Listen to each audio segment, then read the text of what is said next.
Welcome to Reldas Adventures and our 7th day of touring Scotland. In this video, we visited the magical, mystical, and epic landscapes of the Trotternish Peninsula on the Isle of Skye. Our first stop of the day was at the Fairy Glen. The road between Uig and the Kirang winds around a small, round-topped grassy hills with ponds in between, which give the glen an otherworldly feel. Skye has a long history involving the fairies, most of which is related to the Dunvegan Castle and their fairy flag. The Fairy Glen, much like the fairy pools in Glen Brittle, has no real legends or stories involving fairies that can be traced. The simple fact that the location is unusual, so it has been given the nickname Fairy Glen.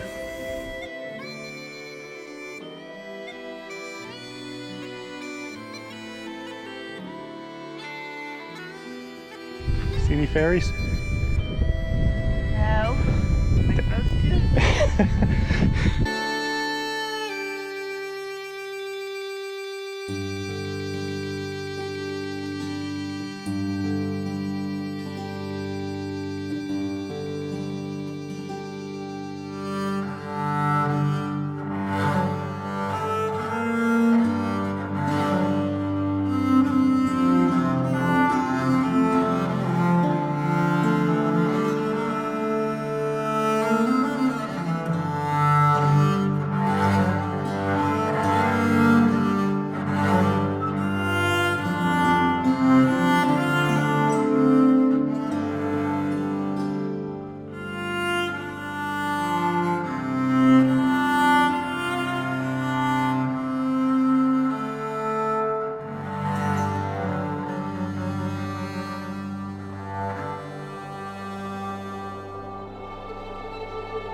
Brothers Point is a headland jutting out into the Atlantic Ocean with its own long history.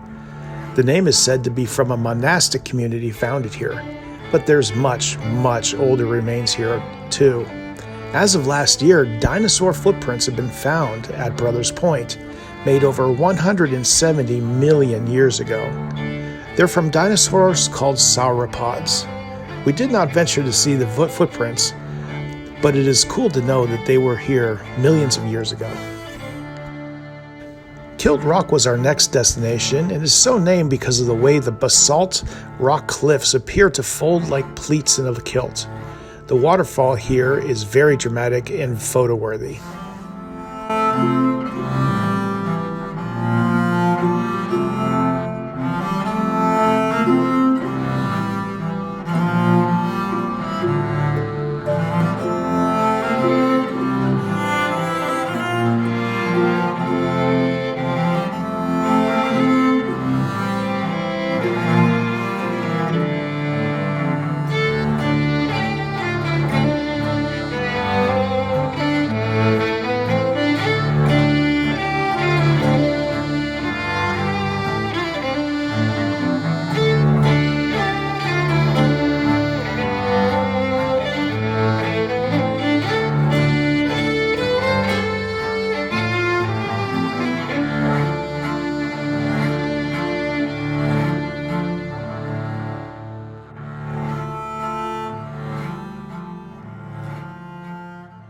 The Old Man of Storr is probably the most well-known and most often photographed natural phenomenon on the Isle of Skye. Storr is a large rocky outcropping on top of the Trotternish Ridge. The hike up the pinnacle can take you anywhere from 30 to 45 minutes or more, depending on your pace and the path conditions. It was a bit wet and slippery in spots when we visited. This is the big pointy rock everyone comes here to see, the Old Man of Storr. It's approximately 160 feet tall. Legends claim that the Old Man of Storr was once a giant who lived on the Trotternish Ridge. When he died, he was buried, and his thumb remained sticking out of the earth, becoming this rocky formation. Ancient glaciers actually carved this ridge and the mountains. Storr Mountain is also the highest point in the Isle of Skye. The Keerang is an absolutely essential destination for any visitor to the Isle of Skye, as it offers one of the most picturesque walks in Scotland. The Keerang is a remnant of an ancient landslide that had formed in a breathtaking series of valleys, gorges, and mountainous peaks on the northern tip of the island. We arrived at the car park for the Keerang. It was pouring. A blanket of clouds hid the mountaintops from view. The sky was gray, everything was soaking wet. People were running back to their cars. Not great conditions for a hike through the mountains. We sat in our car wondering if we should come back later. We decided to drive on, and when we came back, the weather had cleared and our views were awe-inspiring.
Dunslum Castle is easy to miss, as it's essentially a pile of rubble now, with a few partial walls still standing.